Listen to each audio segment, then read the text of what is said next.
is Dawson here once again for another LSU video here, and we were gonna go over what did LSU learn against this Southern win, right? And you may ask yourself, what exactly can you take from this game and put it against Mississippi State, an SEC team, right? Well, I think you can see some aspects, right, that LSU wanted to get out and see, right, if that makes sense. As they wanted to test their offense out, test what didn't work, well with the offensive line, and really see the gap that was between Jaden Daniels and Garrett Nussmeier. And I think that's probably the big thing, right? One of the big things, or all of this was big things, mind you, right? But hey, let's start this video out and go through all this stuff, right? First of all, let's talk this offensive line, right? Against Florida State, they had the offensive line of Campbell, Frazier, Dellinger, Bradford, and Wire. Horrible game from them all, right? I will say that Florida State has probably one of the best defensive lines in the game of college football. Most people will agree with that, right? But Brian Kelly, he thought some changes needed to be made, and he tested some changes out there in Southern, right? The new offensive line that we were probably going to see they roll out against Mississippi State is going to go a bit like this: Campbell, Dellinger, Turner, Bradford, Frazier. Wire goes to the bench. Probably one of the best choices they make. I want Wire to do well, but it can't happen right now with this LSU team. Is this probably the final offensive line? No. It could be, but in my opinion, no, right? I think there is going to be some center changes here, right? Because you spent all of your camp putting Dellinger at center, and you're just going to not put him at center over some high snaps, right? In which high snaps he can probably learn and get rid of, right? Get rid of that mentality, right? But hey, this is what's going to happen as the season progresses. Brian Kelly, Brad Davis, they're going to figure out the best offensive line for LSU. And I am going to be interested in watching this offensive line form itself as this rebuild goes on, right? Yeah, let's get into some other topics here. Let's start off with Keisha Booty, right? When he played against Florida State, it was a very controversial performance by most fans, media, everything about that, right? Only 2 catches on 6 targets. Not ideal for a guy who's trying to win the best wide receiver in the college award, right? I forget the name of it, but you guys watching this probably know it. If not, Google it. But against Southern, 5 of 5.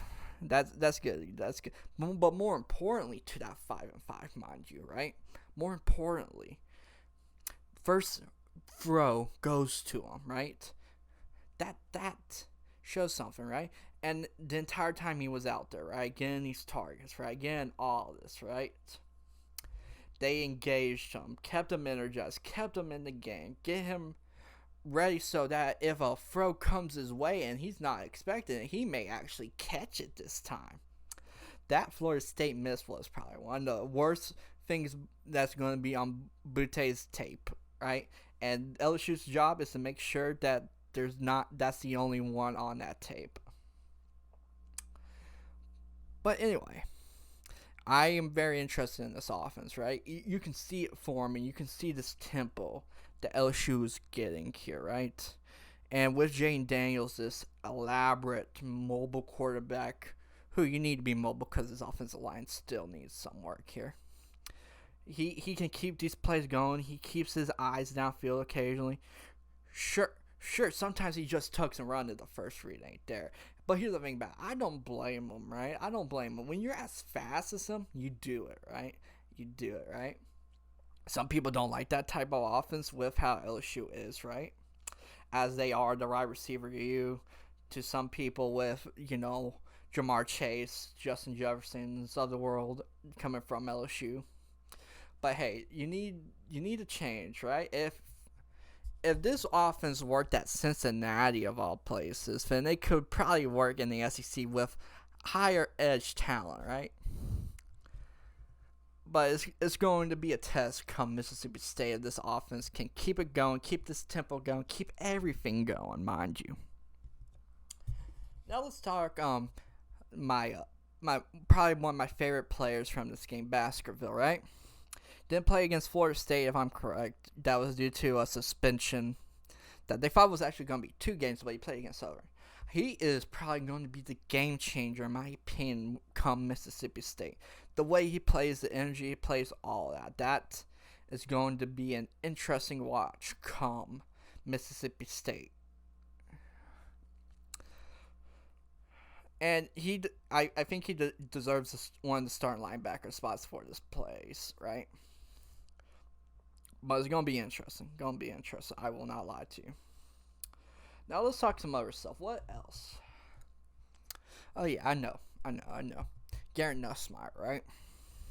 As I talked before, Jane Daniels is the best option at quarterback for him, right? But Nussmeier, right?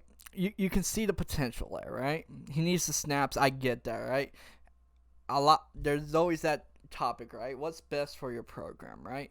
Starting the raw talented guy or start the guy that is qualified to be a starter, right? The thing with Brian Kelly is, right, he doesn't have the option of just saying, hey, let's put this guy in, go for the bumps and bruises, right? He doesn't really have the option, right? He can't go 6-6, right? He needs to go 7-5 this year. And I think Garrett Nussmeier, he just needs to be patient, right? Next year, he's probably going to be the starter, right? Because I don't know how Walker Howard's development is going. They didn't let him throw a single pass against Southern, which is just dumb, alright? Just dumb right there, right? But the potential flashes of Nussmeier were shown this Southern game, and LSU and Brian Kelly should be glad that those flashes are there, right?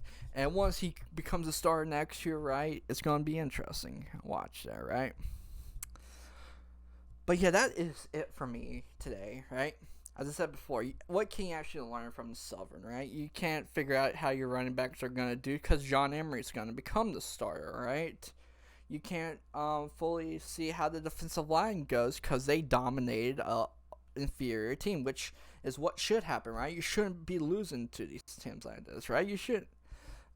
You know what I'm talking about, Texas A&M. But yeah, this is going to be it for me today. I hope you guys enjoyed this LSU video. As you know, we're still testing things out here with this green screen of mine here with content, and I'm enjoying it, right? My legs aren't enjoying it, mind you, but I am. But yeah, if you enjoy this content, like, subscribe, comment. All that helps out the channel. Because we are on the road to 100. But right now, we're just trying to get to 90, alright? If you can help me get to 90, I would appreciate that. But yeah, that is going to be it for me, Dawson Richard here, and I'm going to be seeing you guys next time.